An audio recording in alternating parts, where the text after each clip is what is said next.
Bueno, se ve que viene picante la dinámica. Tania, Tabela, ¿cómo estás? Buenas noches de nuevo. ¿Qué análisis de esto? Porque hay una discusión ahí demasiado áspera, al menos en el inicio del Senado. Vos sos diputada, pero ¿qué análisis sobre esto? Bueno, mira, a mí me parece que es parte de este comienzo de una nueva etapa, de una nueva gestión de gobierno, donde efectivamente no hay mayorías tan claras de los distintos bloques y esto va a tener un poco de movimiento en esos arranques hasta que entre la dinámica ya de la discusión de los temas puntuales que va a normalizar la situación. Hoy se elogió en algunos sectores a Villarruel conduciendo la reunión del Senado. ¿Vos le ves uña de guitarrero en diputados a la Libertad Avanza? La verdad es que nosotros tuvimos hasta acá solamente la jura de los diputados. Creo que Martín Menem es alguien que viene de estirpe política, que tiene un recorrido y una trayectoria, por lo menos en el ámbito de su familia. Yo creo que la Argentina nos va a demandar que estemos a la altura de las circunstancias para dar los debates y que el Congreso funcione. Por lo tanto, creo que Martín Menem puntualmente y todas las demás autoridades de bloque van a hacer lo posible, incluido Cecilia Moró como representante de Unión por la Patria, hacer lo posible para que el Congreso esté en funcionamiento y a la altura de las circunstancias para dar los debates. Vamos a ver ahora la chicana de la senadora santafesina Carolina Lozada. Mirá. Porque justamente hablaron de mí y me gustaría, los reyes del si tengo número te impongo todo, los reyes de si tengo número no hablo con nadie, no escucho a nadie y vamos por todo. Ahora están muy nerviosos porque no tienen número, están en minoría, chicos, sorry, se fue. Lo que les quiero aclarar, para terminar, presidente, de clausurar esta discusión absurda e inútil, es que yo renuncié a la vicepresidencia. Por lo tanto, la línea de sucesión está rota. Así que tenemos que votar autoridades. Gracias. Besito y hasta luego. Bueno, si diciembre era un mes caliente, Besito y hasta luego. Vamos a compartir ahora lo que pasaba hace un ratito en el Noticiero Central. Nuestros compañeros entrevistaban a Abdala, flamante presidente provisional del Senado. La verdad que era necesario en el día de hoy constituir, digamos, esta asamblea especial, entendiendo que la Cámara había tenido muchas renuncias y estaba acéfala. Es lógico que haya crítica, creo que si hay alguien que maltrató a los jubilados fue el último gobierno, creo que de hecho perdieron la elección, o sea que las críticas políticas siguen con el relato, con la chicana. Sinceramente, las medidas del ministro creo que tienden a la pacificación, a generar una ayuda aún mayor de lo que ya tenían a los más vulnerables, de llegar de manera directa, motivo por el cual entiendo que las críticas son más de la politiquería que realmente basada en datos concretos. Para cerrar este capítulo del Senado, vamos a compartir ahora sí la palabra de Victoria Villarruel, la titular del cuerpo. Constitucional es no constituirlas, es no trabajar como Senado. Que haya senadores que hayan dicho hoy del kirchnerismo que este Senado no va a trabajar es algo que contradice el sentido mismo de la Constitución y el oficialismo y todas aquellas personas que quieren el Estado de Derecho no lo vamos a permitir. ¿Fue legal la sesión entonces? Por supuesto que fue legal, obviamente que fue legal. En todo momento se estipula que nosotros podemos designar las autoridades y el kirchnerismo lo que intentó fue imponernos el presidente provisional, los secretarios y tratar de toda manera de dinamitar lo que son los primeros días del gobierno de Javier Milei. Y nosotros le pusimos freno con un espacio en donde se integran todos aquellos que quieren defender la Constitución y que no quieren imponer por la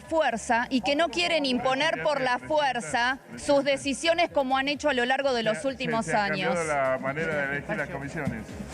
Lo que se ha hecho es estipular que todos los espacios estén representados. El kirchnerismo se acostumbró a que esta casa era la casa de ellos y esta es la casa de todas las provincias y de todos los argentinos.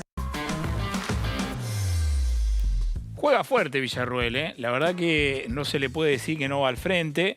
En este caso, picanteando la escena bastante fuerte.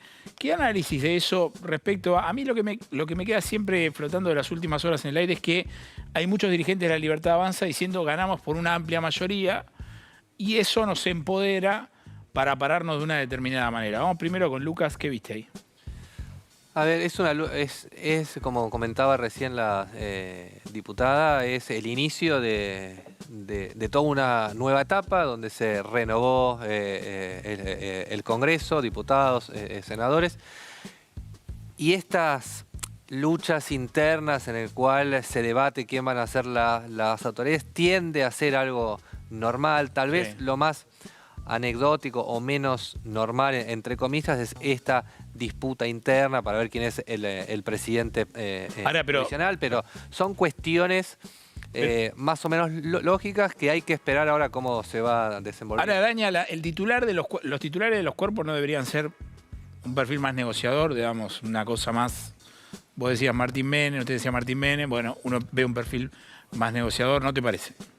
Si lo miramos en retrospectiva, la anterior vicepresidenta o presidenta del cuerpo, si querés, no era de los más negociadores. Bueno, pero hablaba poco, con los medios no hablaba nunca. No, está bien, pero con los senadores no era de las más abiertas para negociar. Así que digo, no, me parece que son estilos, son perfiles, son posicionamientos del inicio. También hay que llegar y hay que empezar a hacer funcionar una Cámara que viene con otras dinámicas, que viene con otros debates, con otras discusiones. Digo, hay que esperar que empiece a funcionar. Lo más importante es que empiece a funcionar. Vamos a meternos en terreno económico, porque lo tenemos ahí al amigo Claudio Caprarulo. Lo dejamos medio congelado en el debate político, pero no te la vas a llevar de arriba porque la verdad que la agenda económica está muy, muy caliente. Para introducir el tema, vamos a ver qué dijeron los principales dirigentes de Juntos por el Cambio del plan ajuste que anunció el ministro Toto Caputo. Creemos que son medidas que hay que acompañar, que es resultado de estas medidas de lo que ha pasado con el kirchnerismo. Hay una campaña, se gastaron el 3% del PBI. Digo, hicieron cosas que han perjudicado muchísimo a la Argentina y creo que hoy hay que tomar medidas de shock extremas para que no vayamos a una hiperinflación. Lo que está claro es que nosotros como espacio, como lo decía recién Cristian, es un espacio que le va a dar apoyo institucional a un presidente que llegó. Y creo que todos los argentinos tenemos que tratar de ayudar a salir adelante, porque no se resuelve en un mes muchos años de problemas y desbarajustes, sobre todo lo que nos dejó este gobierno. Creemos que estas medidas van en el sentido de corregir muchos de los desajustes que venían sucediendo y evitar que la inflación y la pobreza sean aún peores. Pero la verdad es que no tenemos toda la información como para opinar seriamente todavía. Voy a tomarme de esto último, Claudio, que decía María Eugenia Vidal, que dice algo que es, esperamos que estas medidas no generen más pobreza e inflación.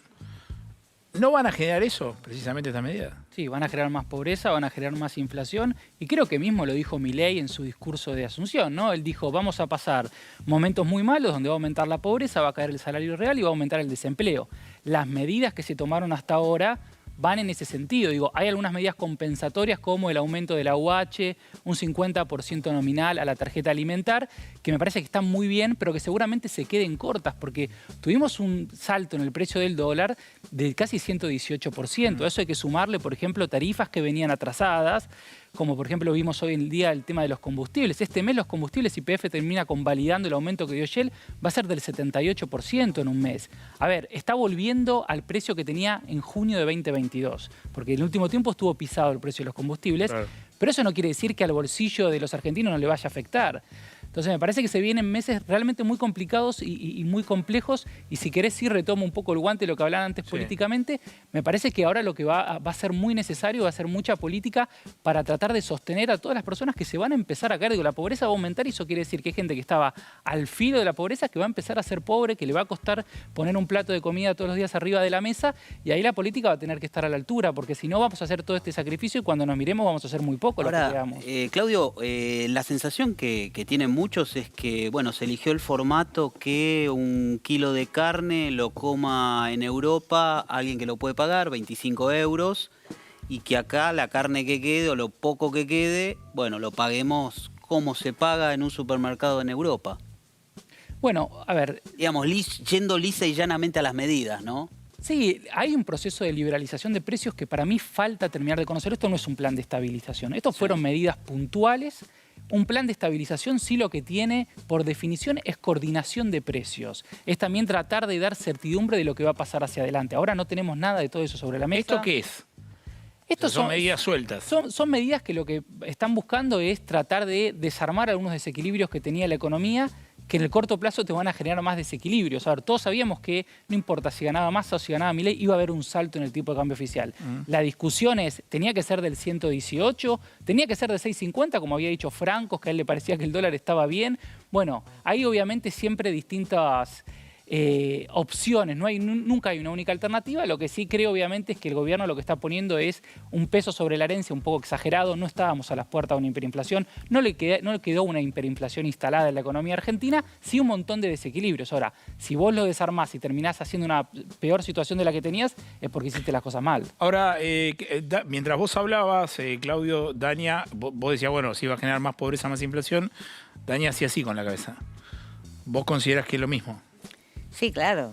O sea, el deterioro del poder adquisitivo del salario genera más pobreza y cuando esa es la expectativa... ¿Vos te imaginaste que el plan era así inicialmente?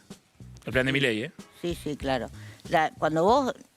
Te voy a hacer la diferencia entre medidas de las de ayer y plan. A ver, dale. Me parece que lo de ayer son medidas parches. Sí. Yo lo critiqué mucho a Massa. Sí. Por las medidas parches de la economía. Me parece que lo de ayer son medidas de emergencia, parches. El plan, me tomo lo que dijo María Eugenia Vidal, no lo conocemos. No conocemos el plan. O sea, había un planteo de una serie de reformas que iban desde lo político, lo laboral, el Estado, la economía, lo tributario, etcétera, que todavía no conocemos. Ahora, hoy son medidas. A ver, yo lo que planteo es lo siguiente. Juntos por el Cambio llamó a votar por Milei. No, la UCR, no, la Unión Cívica Radical no llamó a votar por Milei. ¿Juntos por el Cambio sí? No, Juntos por el Cambio no. El PRO, que es una parte de Juntos por el Cambio, llamó a votar por Milei. Algunos, otros no. Y la Unión Cívica Radical, la coalición cívica, no llamaron a votar por Milei.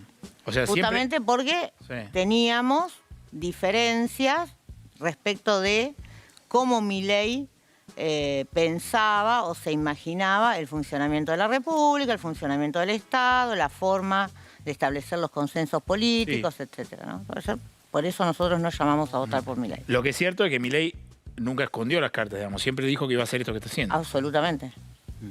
Ahora, ¿tiene la UCR la posibilidad histórica en algún momento de decir, che, esto no nos gusta, no lo vamos a acompañar y veamos qué hacemos? Lo hemos hecho, nosotros nos hemos definido con mucha claridad como una oposición que va a ser constructiva, como lo ha sido siempre la Unión Cívica Radical desde la oposición, y no obstructiva, pero crítica y desalineada, o no votando a favor aquellas cosas en las que no coincide. Digo, lo hicimos con el gobierno de Alberto Fernández, fuimos parte más que sustantiva de esa mayoría que necesitó Sergio Massa para renegociar con el fondo, pero también no le votamos en la última o en la anteúltima sesión de diputados la reversión de ganancias porque entendíamos que afectaba la coparticipación de las provincias, que hoy es la gran discusión que está teniendo Milei con los gobernadores. Entonces digo, me parece que nosotros hemos sido siempre consistentes, o intentamos ser consistentes en la lógica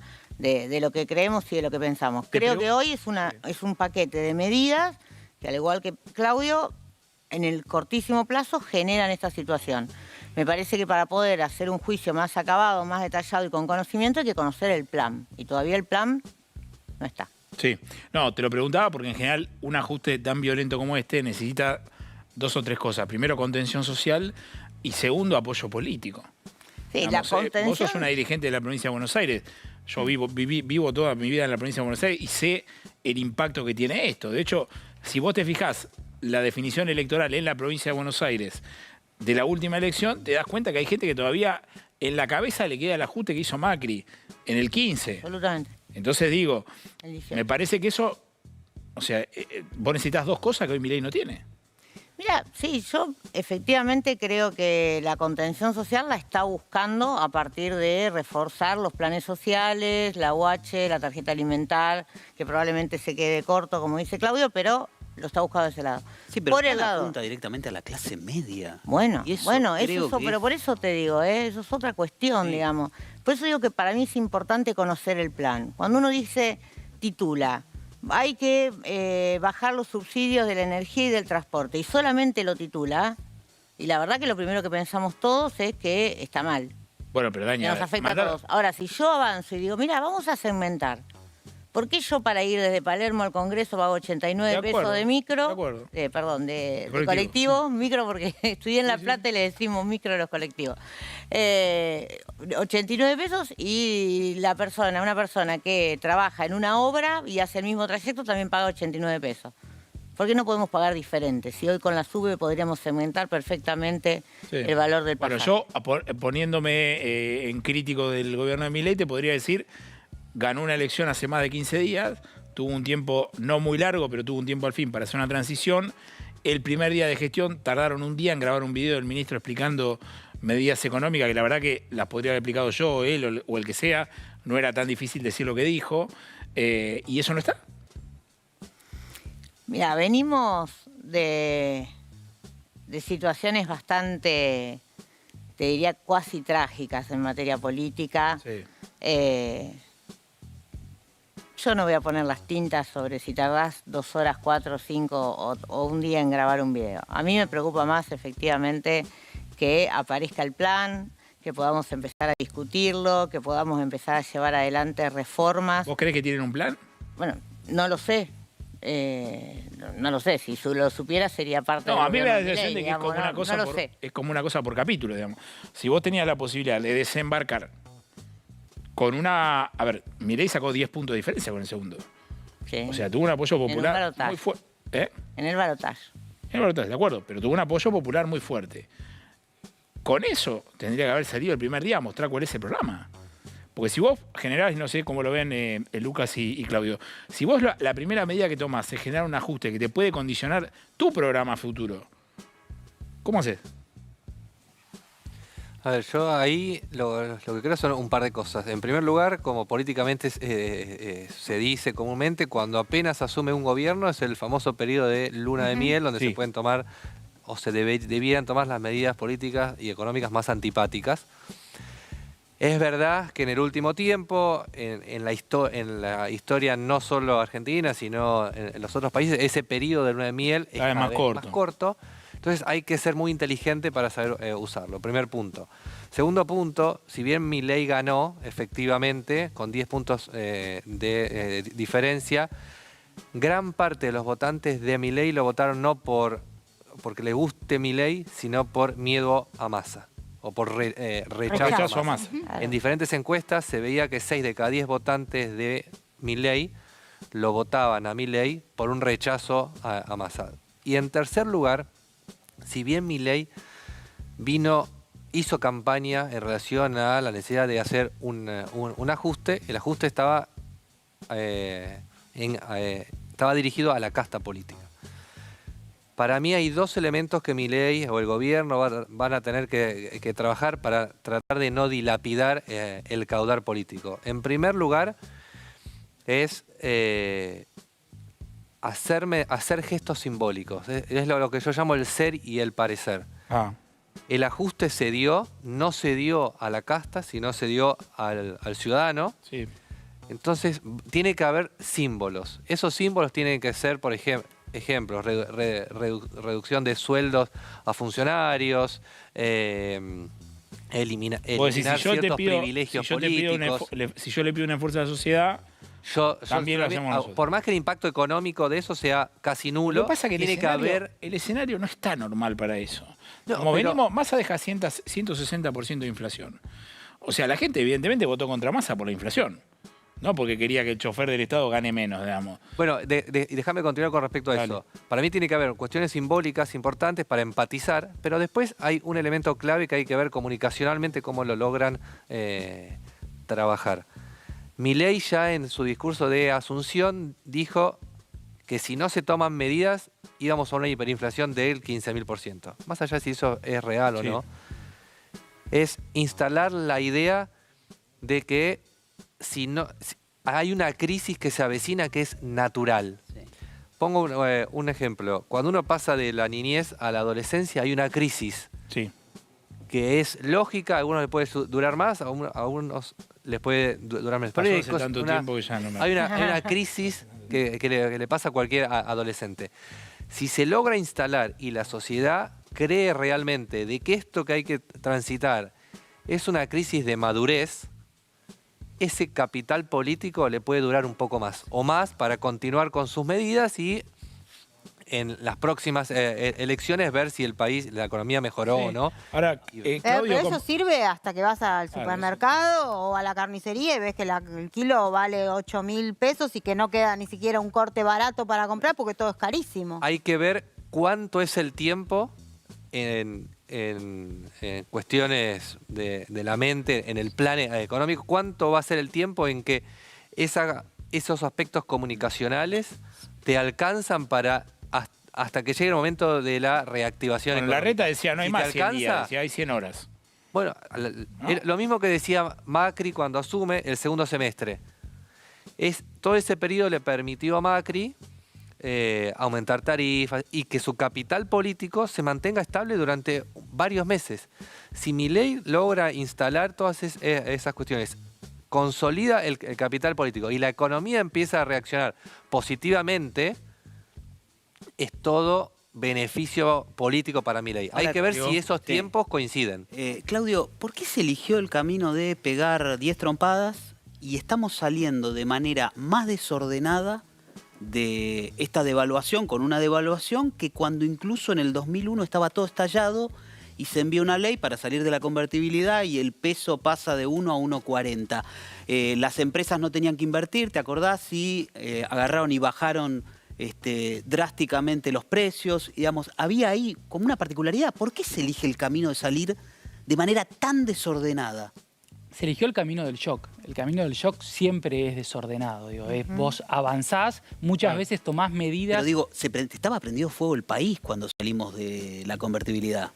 Sí, claramente, pero son dos escenarios distintos. No es... Sí, pero digo, fue más ordenado. No. Fue más Bueno, ordenado que hay esto. otro contexto. Pero no podés tirar una devaluación del 118%, como fue el Rodrigazo. Poder podés. Digo, no sé qué te parece a vos, Claudio, pero... A mí me parece que, a ver, decía antes, la economía venía con muchos desequilibrios y todos sabíamos que se terminaba un régimen macroeconómico que el gobierno anterior lo forzó lo más que pudo en un año electoral. Nadie esperaba un plan de estabilización en el medio de un año de elecciones. Entonces todos sabíamos que se esperaba para este año. A medida que fueron pasando los meses, vos llegaste a diciembre en una situación realmente muy compleja y sabíamos que seguramente el próximo gobierno cuando llegue iba a tener que tomar medidas poco felices. Ahora, nunca hay un camino único para hacer las medidas. Yo pienso que, por ejemplo, la asistencia social se están quedando cortos, que todavía no sabemos cuál va a ser la política salarial, qué se va a pensar en la coordinación de paritarias.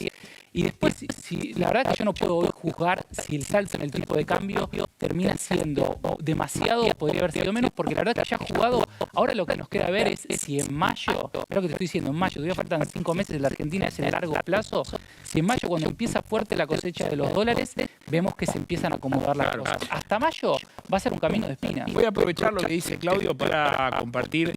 Tenemos el corte de Martín Redrado, que dice algo. Hoy hubo un montón de economistas que hablaron. Uno de ellos, Martín Redrado, estuvo trabajando en la candidatura de Horacio Rodríguez Larreta hasta hace un rato nada más. Fue muy crítico del plan Caputo, en línea con lo que dice Caprarula. Mira.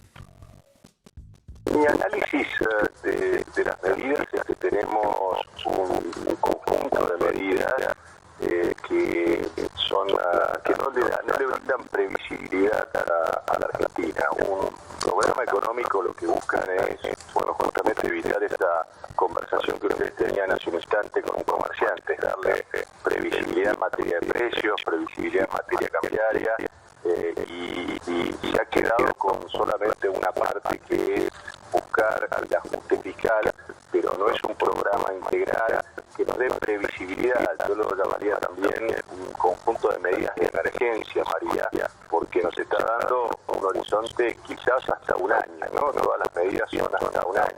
No hay medidas estructurales que nos pongan en términos de darle un horizonte a los sectores productivos. Bueno, lo que decíamos, ¿no? Un plan no es. Plan no es.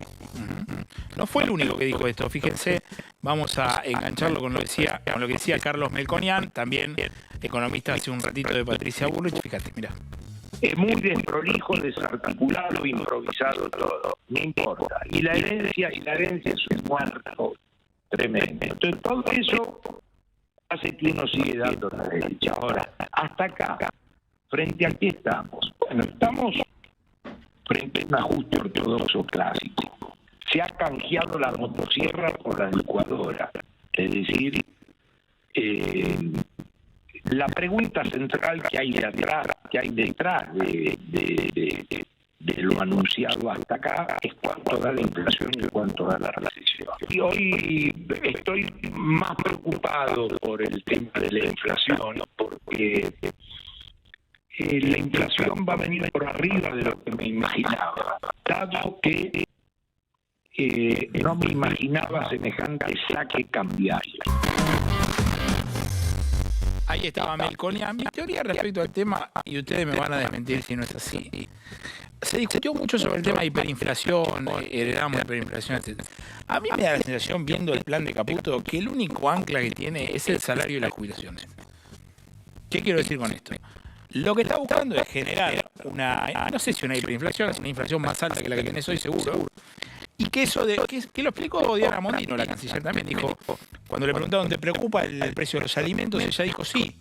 Y entonces, ¿qué pasa? Y Mondino dice, y por eso lo traigo a colación, si los precios suben mucho, la gente en un momento no va a poder comprar nada. Y como no va a poder comprar nada, los precios naturalmente van a ir para abajo. Es más o menos lo que dice Melconian con la licuación, ¿o no? Sí, no, me parece que Carlos lo plantea desde la cuestión de cómo ajustás el Estado. ¿Cómo ajustás el gasto público? Vos tenés dos maneras. Efectivamente haces un plan de reforma y ajustás el gasto público o lo licuás. Y esto es lo que está diciendo Carlos. Cuando vos aumentás la inflación, licuás el gasto público. Y fíjate que es tan ortodoxo el conjunto de medidas planteado que es licúo gasto público y aumento impuestos. Sí. Es más, casi en partes iguales. O sea, es un tema de que la discusión del equilibrio fiscal, donde creo que todos estábamos de acuerdo que cualquiera que ganara la presidencia lo tenía que hacer.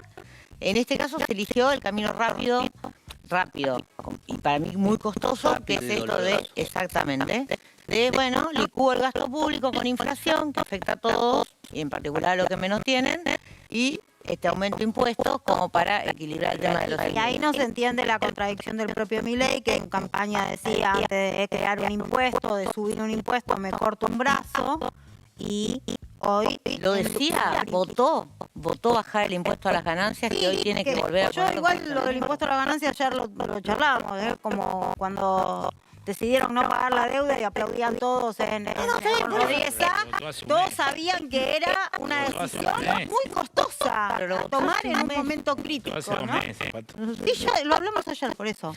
Por eso digo, entonces no solo lo decía, sino que además lo ponía en práctica cuando le tocaba tomar la decisión. Ahora, Claudio, la pregunta en relación a lo que decían Redrado y Melconian recién es, si vos haces una política de shock tan urgente y vos todavía no tenés plan, o supongamos que tienen plan pero lo tienen en la cabeza, ¿qué posibilidad tenés de llegar a ese plan en este escenario?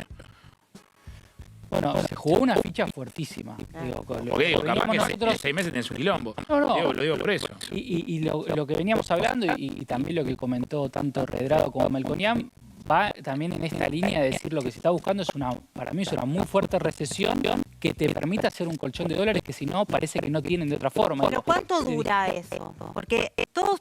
O sea, aceptamos que está bien, lo tenían que hacer, es demasiado fuerte, pero el tema es cuánto dura, porque si vos le decís a la gente son 4 meses, bueno, la gente tiene un horizonte. Hoy nadie te da un horizonte. Nadie te puede decir cuánto dura una situación de crisis. Yo creo que dura lo que dura la luna de miel. Perdón, ahí lo que me parece que falta es lo que decíamos antes, es bueno conocer cuál es el plan. Cuando vos das un plan, planteás un horizonte. ¿Vos cuál crees que es el plan?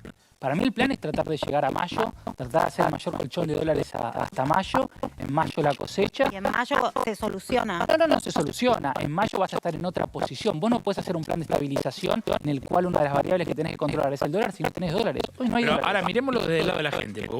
Eso que vos decís es, bueno... Macro. el Estado tratando de hacerse un colchón de divisas para tener otro tipo de política. Ahora, ¿cómo llega el salario a mayo en este escenario? No, totalmente destruido. ¿Y cómo recompones después el ingreso? O sea, suponete que esperamos hasta mayo, llegan los dólares de cosecha, que eso va a pasar, porque además sequía no va a haber, vas a tener un escenario muchísimo mejor. ¿Qué política virtuosa hay? Hoy cuando le preguntaron al vocero a la mañana, a mí me corrió transpiración por la nuca. Le dijeron, che, pero Adorni, ¿vos estás viendo que esto tiene un impacto en el salario y en el trabajo? Y dijo, no. ¿Tenemos para verlo? Vamos a ver a Adorni, dale. Bueno, vamos a ver ahora al vocero, que hoy a la mañana, en su conferencia de prensa habitual a las 9 de la mañana, hablaba del tema. Los periodistas, lógicamente, le hicieron la pregunta más fácil que hay. Si vos haces un ajuste, hay impacto en el trabajo, hay impacto en el salario. Vamos a ver lo que decía. Lo que quería preguntarte es si va a haber alguna medida complementaria para mejorar el poder adquisitivo de los trabajadores, porque estas medidas claramente, digamos, van a provocar un impacto importante en los ingresos.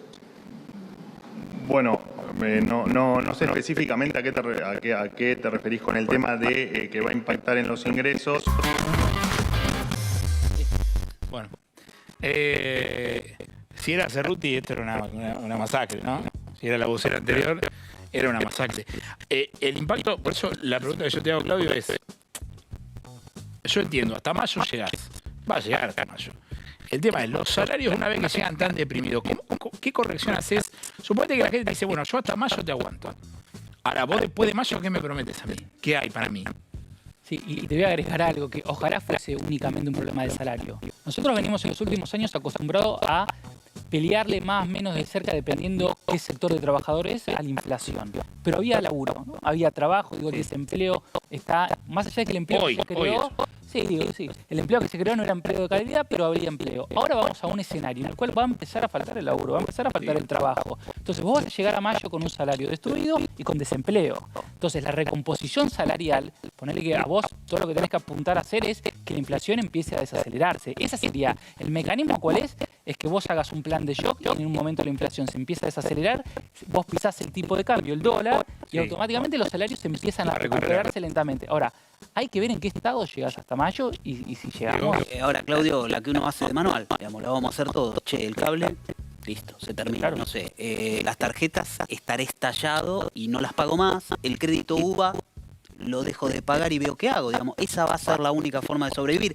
Pero ahí vas a tener o generar una deuda en las familias, pero además con un efecto que va a ser recesivo, no estanflacionario. No, totalmente. O sea, es que la estanflación es una forma de decir, pero vamos a una recesión con inflación. El año que viene, a mí me da la sensación, por lo que conocemos hasta ahora, parte del plan lo que tiene incluido es una recesión de vuelta que te permita que caiga fuerte las importaciones, lo que le compramos al resto del mundo, para poder hacer con eso un colchón de dólares.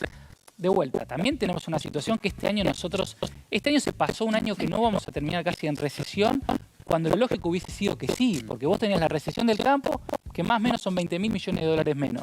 ¿Qué hiciste? Le dijiste a los importadores, endéudense. Hoy siempre hay deuda de importadores, no es que es nuevo esto, pero respecto al promedio lo aumentaste casi en 25.000 millones de dólares. Entonces, pateaste el problema para más adelante. Hay una circular que anda dando vueltas. Y ahora hay todo mecanismo del Banco Central. Digamos, técnicamente. No se estatizó, le estás diciendo cuándo va a poder acceder al dólar para poder cancelar esa deuda. Algo ibas a tener que hacer, porque la realidad es que también complejiza, si no, mismo el proceso comercial, porque ese tipo, si después quiere importar, el proveedor le va a decir, primero me tenés que pagar la que me debes, después no podés salir. Pero más allá de eso, por ahí no me quiero poner tan técnico, me parece que íbamos a tener seguramente caída en la producción. Creo que lo que falta también de conocer de este plan es decir, bueno, la Argentina tiene un problema de productividad, ¿no? Los últimos años nos cuesta crecer, si miramos los últimos 10 años, lo que produce cada uno de los argentinos se mantiene casi constante. Este plan de reducción del peso del Estado, este plan de caída de los salarios reales, ¿nos va a volver más productivos? ¿En qué se va a especializar la Argentina? Dejamos que el mercado se ocupe de todo, el Estado se corre y que la fuerza de vuelta, que los precios se acomoden, todo eso nos va a hacer crecer. Eso es una de las cosas que a mí me genera más incertidumbre. ¿Cuál es la estrategia de crecimiento? A Massa, ¿se acuerdan que lo carpeteaban mucho con el archivo, ¿no? Que decían, bueno, che, vos criticaste al kirchnerismo, ¿no? Bueno. Ahora pareciera que el archivo le juega a favor. Fíjense lo que pasó durante la campaña con lo que decía Massa sobre el plan Milei. No es un problema solo macroeconómico, es microeconómico y de salario diferido. Para que se entienda claramente, es la diferencia entre pagar 60 pesos o 1.100 el tren. Es la diferencia entre pagar en promedio 2.400 o 10.000 la boleta de luz. Las dos cosas parecen irracionales. Es la diferencia. Lo que estamos pagando ahora y lo que propone Milei. Una cosa es ir mejorando el ingreso de los trabajadores, por ejemplo, con la eliminación del impuesto a las ganancias. Hoy me crucé cientos de trabajadores en la calle en distintos lugares. La alegría de saber que el Estado ya no les roba más entre 100 y 500.000 pesos de impuestos es una alegría compartida. Macri en 4 años cerró 23.000 pymes por su política económica.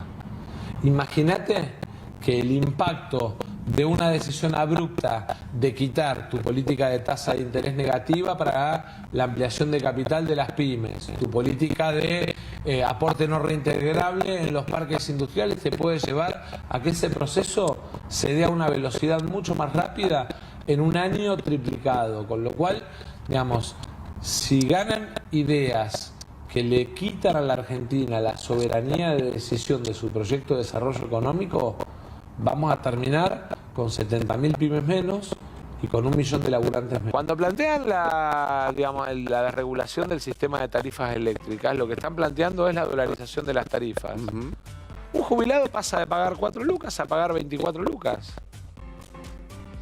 Es matemática pura. Entonces la pregunta es, y además dice, bueno, cada uno tiene que consumir lo que puede. Pero hay mínimos que vos tenés que garantizar si querés vivir en una sociedad de iguales. Claro. Y eso es lo que está en discusión. Si construimos una sociedad con igualdad de oportunidades o si es sálvese quien pueda, que es lo que plantean ellos. Bueno, ahí estaba Massa. Ahora un ratito vamos a compartir. Decía que te roben cuando hablaba del impuesto a las ganancias. Sí. Los que están pidiendo que se reimponga son los gobernadores que promovieron su candidatura. No, los gobernadores no pidieron que se reimponga. Sí, están pidiendo que se reponga. ¿Sí o no? No, a ver.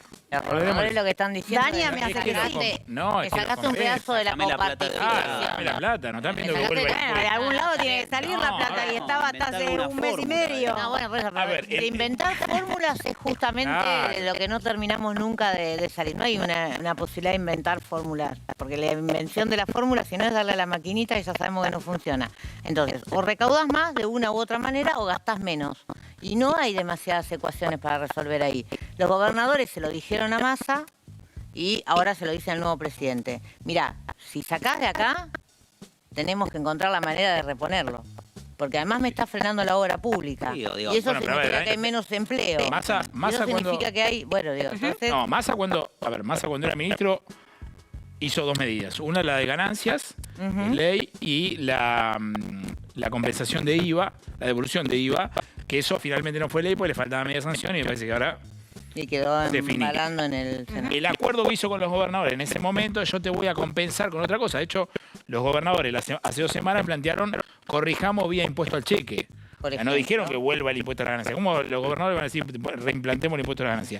El que quiere reimplantar el impuesto a la ganancia es Milei porque tiene que compensar de alguna forma lo que saca de otros lados.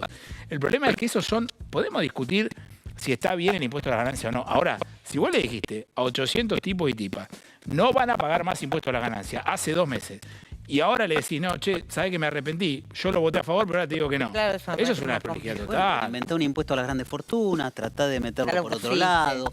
Sí, se puso, pero en pandemia. Pero ¿por qué los grandes campos o los grandes terratenientes no pagan lo que tienen que pagar? No, bueno, pero en esta época esa discusión no se va. Y bueno, claro, no. Ya pasó, ya perdió esa discusión. Sí, ya perdió. Esa discusión ya perdió, ya está. No sé si todas esas discusiones están perdidas. Bueno. Yo creo que efectivamente primero tenemos que volver a plantear lo que dijo Claudio. Tenemos que ver qué reformas del Estado hacemos, qué reforma laboral hacemos, qué reforma del sistema tributario hacemos y con qué objetivo se hacen esas cuestiones. Y ahí me parece que está la verdadera discusión. Sin caer en la lógica de esto es un viva la pepa, porque total todo cuesta lo mismo. Digo, hay que entender que no te podés nunca correr del equilibrio fiscal, pero que además tenés que evitar la fragmentación social, que en definitiva, o mejorar la situación social, para que en definitiva vos no tengas problemas y conflictos sociales ni en la calle, ni en la vida de las personas. Ahora, igual tiene que aclarar una cosa acá con el tema del ajuste, que es, yo siempre digo que la sociedad, esto es una opinión mía, también tiene responsabilidad social sobre sobre las campañas políticas. Si vos tenés que decodificar un poco el mensaje. O sea, la democracia no es solamente ir y poner el voto. Digamos, vos tenés que ser responsable por analizar qué es lo que te están diciendo. Milei en la campaña habló de un ajuste de la casta, pero en ninguna parte del discurso dijo que la casta iba a pagar. O sea, en ningún momento dijo, ustedes quédense tranquilos que yo no les voy a sacar nada a ustedes. En la misma oración, Milei decía, esto es un ajuste a la casta, por lo tanto, tengo que quitar subsidios, tiene que haber un impacto jubilatorio, va a caer la actividad económica. Eso no es un ajuste sobre la casta. Pero el problema a veces también tiene que ver con qué Vos hablas del ajuste fiscal. ¿Qué creemos cada uno? ¿Qué creemos cada uno? No necesariamente. Pero Claudio dice que sí. A ver, Claudio, ¿cómo se hace para trabajar en el Estado? Yo creo que hay muchas cosas para reformar en el Estado. Pero el grueso del ajuste es la jubilación y los salarios, ¿o no? El 60% del gasto público es gasto social, claro, sumando los planes sociales y los programas. Bueno. Es difícil que vos quieras hacer un ajuste motosierra y no toques ahí. Si vos querés un ajuste de motosierra, vas a tener que tocar eso, porque no te dan los números, sino... Yendo a lo de las provincias, a mí me parece interesante que en este recorte, este comunicado que hicieron con un tuit, con cómo iba a ser el ajuste partida por partida, que de vuelta, hay que ver después si políticamente eso se puede llevar a cabo, entre otras cosas porque el ajuste sobre las provincias pega por dos lados. Por un lado tienes un recorte muy fuerte de las transferencias corrientes, que casi un tercio de estas transferencias son a la educación. Explícalo eso, ¿cómo es? ¿El Estado Nacional le da a las provincias para hacer qué? O sea, plata para hacer qué. Las transferencias, vos por lo general el gasto lo dividís entre gasto corriente y gasto de capital. El gasto de capital es más un gasto de inversión que vos decís, bueno, esto va a tener un impacto en el mediano plazo. Estoy tratando de ser lo más sano posible. El gasto corriente puede ser para pagar sueldos, etcétera. Ese gasto corriente, por ejemplo, que son los ATN, que son este poder que tiene el Poder Ejecutivo de mandarle a las provincias discrecionalmente, siempre obviamente hay mucho... política en el medio, claro. Más política que otra cosa, pero después tenés transferencias corrientes que cuando se hizo en los 90 la modificación del sistema de salud que se le pasó a las provincias, lo mismo con educación, obviamente las cajas no aguantaban para poder sostenerlo, entonces se le hace transferencias desde la nación. Bien. Este recorte de Milei va a pegar las transferencias corrientes de educación porque se recorta fuerte sobre las transferencias a las provincias. Y después, y con esto cierro, ahí vos tenés 0,5 se recorta. Y después tenés un recorte fuerte también en la obra pública. Gran parte de la obra pública que hace la nación no es que la hace la nación, son convenios que se firman con provincias y con municipios donde se le transfiere la plata, provincia o municipio suele poner una contrapartida y se hace la obra. Entonces, por dos lados le pasan. Claro. Esto, perdón, y ahí sí cierro, es un efecto cascada. Las provincias se van a ver obligadas a hacer también un ajuste. Claudio, primera provincia que se anime a meter una cuasimoneda, te puedo asegurar que los gobernadores hay mucho que lo siguen. La verdad esperemos que no. Yo ahí como macroeconomista te digo eso. ¿Hay alguna medida que haríamos con eso sería seguir agrandando el problema que tenemos? ¿Hay alguna medida, Claudio, que vos veas que es positiva dentro de todo un escenario que vos ves que, bueno, que es grave y lo que sea, pero hay alguna medida que vos puedas destacar como que es una lucecita, como dice él, al final del túnel? Parece, como dije antes, me parece que está bien lo de la UH y lo de la tarjeta alimentar. De vuelta creo que se van a quedar cortos, pero me parece que eso está bien. Creo, lo mismo que decía Dani antes, que vos tenés que, y todos sabíamos que no podés seguir subsidiando como subsidiaba las tarifas de energía y electricidad. Hay que ver qué esquema. Digo, nosotros solemos ir a los volantazos. Eso no se sabe todavía. No se sabe. Vamos a un sistema en el cual está congelado para todos y, de vuelta, también alguien que vive en Palermo paga lo mismo que por ahí un trabajador que hace 2 horas para venir a Capital a laburar. O después vamos a esto de, bueno, para todos lo mismo el ajuste. Esperemos encontrar de vuelta el camino por el medio. Creo que ahí, con todas las críticas que se le pueden hacer a Massa estuvo bien. Digo, fue el único que en los últimos 4 años pudo finalmente decir, che, tenemos que aumentar tarifas, se pudo hacer la segmentación, que parecía que era imposible, la logró hacer, y ahí notás un cambio. Parece que ese es el camino, ojalá. Vamos a ver, mira, ustedes hablaban del tema de, no sabemos cuánto es el descongelamiento de subsidio, porque la verdad que el ministro en su propuesta no lo dijo, pero hoy a la tarde en la cuenta de Twitter de una de las cámaras más importantes de transporte público de pasajeros, AETA, en este caso de colectivos del área urbana y suburbana, ponían este tuit. Sácame si puede ser el grafo un poquito, o haceme clic ahí en el gráfico, así se ve mejor. Ahí estamos, mirá. ¿Qué dice AETA, que es la Cámara de Empresarios de Colectivos, sobre la quita total del subsidio para el AMBA? Dice, el boleto sin subsidio promedio va a salir 800 mangos desde enero cuando el gobierno quite la totalidad. Ellos lo que dicen es, esta tarifa se da si el gobierno saca el 100% de los subsidios. No sabemos cuánto va a sacar. Esto es un golpazo también. Esto, o sea, una tarifa... Hoy en el área metropolitana, para los que nos miran en todo el país, el boleto, no sé, dentro de la capital federal está 50 o 60 mangos, más o menos, de colectivo, por ahí anda. Esto es un golpazo. Sí. Igual también capaz que hay que discutir si el subsidio hay que dárselo a las empresas o a las personas. Ninguna ¿no? duda, ninguna duda. Digo, a las empresas seguro no hay que dárselo. Bueno, por eso, digamos, ¿no? Está bien, pero ahora la empresa está diciendo yo no quiero subsidio. La empresa está diciendo vos sacámelo que yo cobro esta tarifa. Está bien por eso, pero yo como gobierno podría decirte, o me plantearía, sí, efectivamente, la tarifa sale 800, bueno, va a haber quienes puedan pagar los 800, va a haber quienes paguen 0, va a haber quienes paguen 49, va a haber quienes paguen 500, 400 o 200. Me parece. ¿Y en base a qué parámetros harías eso? Lo sé con la SUBE y con el ingreso que tenés, con el tipo de trabajo que tenés declarado, si cobras una NUH, cobras un alimentar, si tenés un plan social, si estás registrado en el servicio doméstico, si tenés un trabajo informal o si tenés un trabajo formalizado con el determinado nivel de salario. Sí. Ahora, diputada, dijo, tenemos que terminar con la discriminación de los subsidios por el hambre, digamos, dio como por entendido que no va a haber ningún tipo de segmentación. Al que le gusta esto es a Schiaretti. Cuando ve el precio de Schiaretti. Claro, dice. Obviamente que los del interior, además, tenemos una discusión respecto de eso. Nosotros somos de la provincia de Buenos Aires. Bueno, por eso, sí. ¿De dónde? Soy de Quilmes. Bueno, pues yo vivo en Junín, provincia de Buenos Aires. Vos sos del interior de la provincia. Claro, entonces ahí la boleta de luz. ¿El boleto cuánto vale en Junín? Y hoy debe estar alrededor de 100 y algo. Nosotros tenemos muy pocos servicios, muy poco recorrido. Pero, por ejemplo, nosotros tenemos de luz, pagás 30.000 pesos y acá pagás 3.000. Sí. Bueno, algo diferente hay. Y no tiene que ver con el nivel de consumo, ni con... hay una diferencia grande en esos temas. Da la sensación de que esta discusión de los subsidios tendría razón de ser si la idea del gobierno no fuera recortarlos a cero los subsidios. Es recortarlos a cero. No sabemos. No sabemos, exactamente. Claramente va a haber alguna modificación. ¿Cómo ajusta 5 puntos del PBI si no corta todos los subsidios? No, por lo que vi de los números no van a cero los subsidios, no van a cero. Aporto por ahí lo que estábamos hablando antes. También hay que tomar en cuenta en ambas la densidad poblacional que hay y las distancias. Claramente, un trabajador por ahí que vive en el segundo cordón del conurbano, de vuelta, tiene 2 horas para venir a trabajar a Capital Federal y 2 horas para volver y se toma 3 medios de transporte distintos. 2 de ida, 2 de... Claro, y por ahí en el interior te tomás un colectivo y en 10 minutos estás y es diferente, ¿no? Lucas, ¿qué vas a decir? No, claramente son... vuelvo a algo que empezamos a hablar sobre el inicio. Se anunciaron medidas, pero falta conocer la letra chica de muchas de ellas e incluso post anuncio se filtraron otras posibles medidas que no se habían anunciado. Para mí un tema muy importante es ver cómo la población termina aceptando esto en términos de capital político.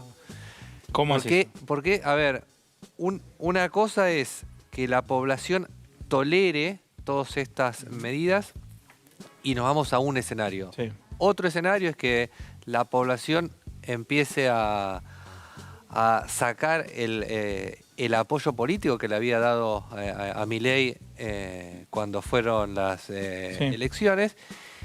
Y en ese escenario ver cuál va a ser el nivel de conflictividad social que puede llegar a tener Argentina. Son 2 escenarios diametralmente opuestos. Ahora, Lucas, eso en el tiempo, digamos, ¿cómo se dilata o no? Porque es un cacerolazo, digamos, una clase media que no va a salir, porque, a ver, clase media va a decir, che, o agarro los ahorros, vendo el auto, veo cómo cuernos hago para seguir viviendo.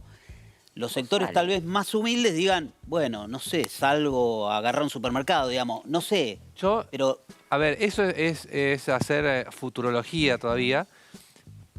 Hay uno porque cuando uno habla de manifestaciones con cacerolas, trae el recuerdo inmediato al 2001. Más allá de las diferencias económicas, sociales de aquel momento con el actual, hay un elemento político para tener en cuenta. Es que hoy en día, Milei ganó, y en gran medida el principal motivo por el cual Milei gana es el hartazgo de la sociedad argentina para con la clase política en general. Sí. Milei es la mejor expresión de eso.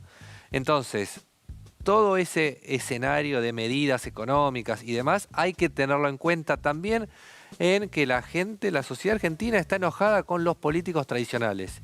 Y ahí vuelvo a algo que yo había comentado antes.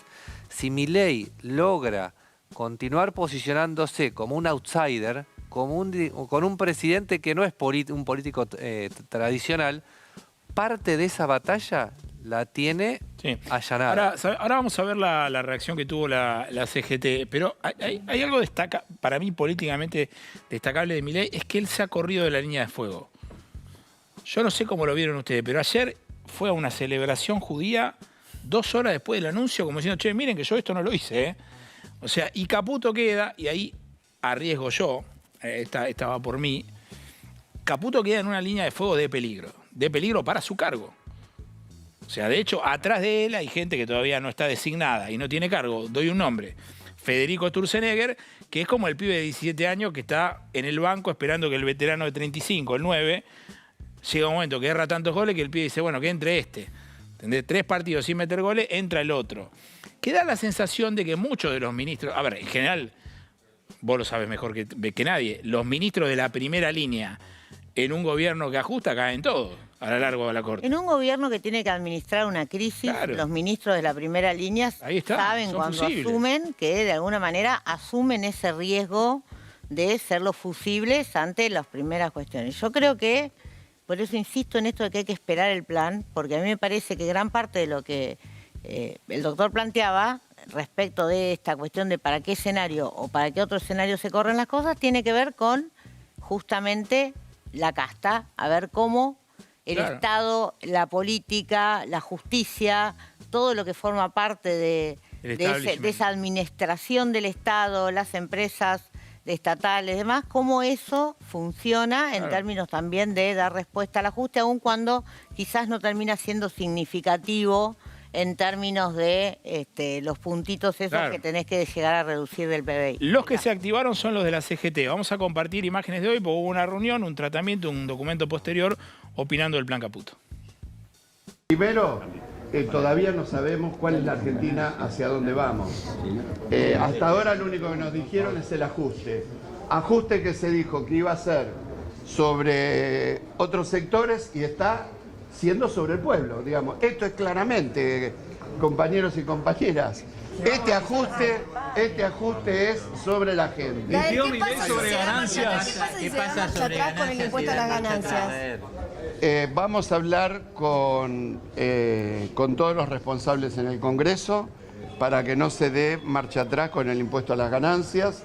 Creemos que lo que tiene que existir es una compensación yo no quiero hablar de economía, pero se aumentó el impuesto país del 7 al 17,5 y ese 7 era sobre un dólar de 380 pesos y hoy ese 17,5 es sobre un dólar de 820 pesos.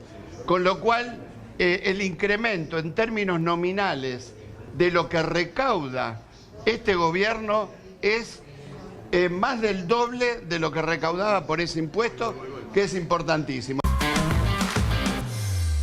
Bueno, ahí estaba Héctor Daer, obviamente la CGT en alerta por la situación. Ahí Luis Caputo estaba dando una entrevista en en un canal colega, y dijo que el restablecimiento del impuesto a las ganancias a la 4ª categoría es un pedido de los gobernadores y que deberá pasar por el Congreso, con lo cual está poniendo... Los mandó en cana a los gobernadores. Bueno, pero era lo que decíamos hace un ratito. Y dice puntualmente que, bueno, la realidad de las políticas de las provincias está muy delicada y que son las más interesadas en que este impuesto vuelva, pero no va a ser, como corresponde a materia impositiva, algo que decida el Ejecutivo. Yo digo, los gobernadores votaron el impuesto a sacar la 4ª categoría de ganancias.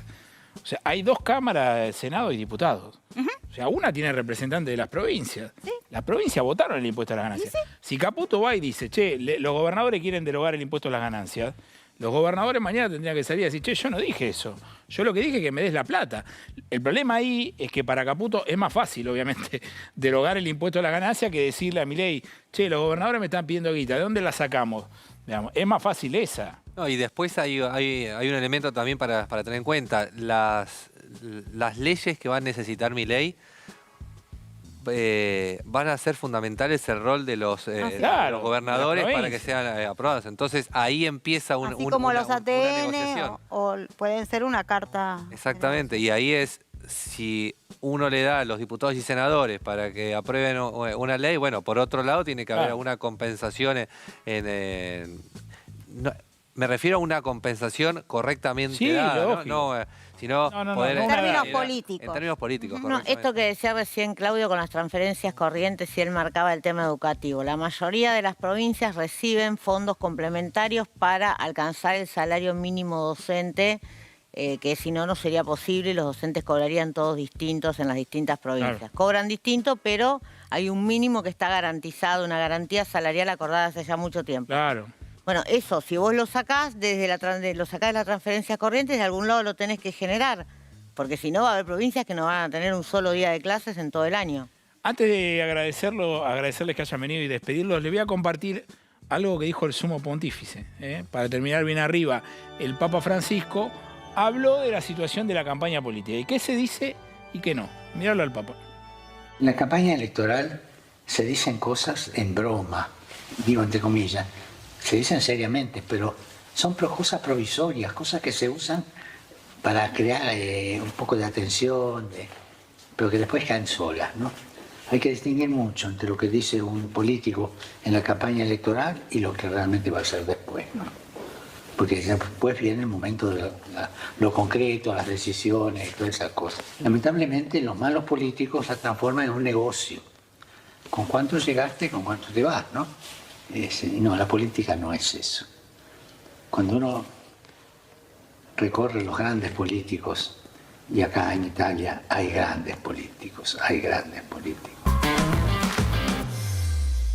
Muy bien, siempre pícaro, ¿no? ¿Hablaba de Italia o hablaba de Argentina? No, bueno, dijo Italia. No da puntada Silino el Papa, que el año que viene dijo que no viene. Se ve que ya está analizando un poco el escenario. Les agradezco, chicos y chicas, por haber venido. Lucas, gracias. Dania, gracias. Y Claudio, gracias. Gracias a ustedes. Bueno, vamos a ir a un corte breve y quédense, porque si sos jubilado, jubilada, o sos el nieto de un jubilado o el amigo de un jubilado que dice qué va a pasar con mi ingreso, lo vamos a charlar ahora mismo con dos especialistas después de este corte. Ya venimos.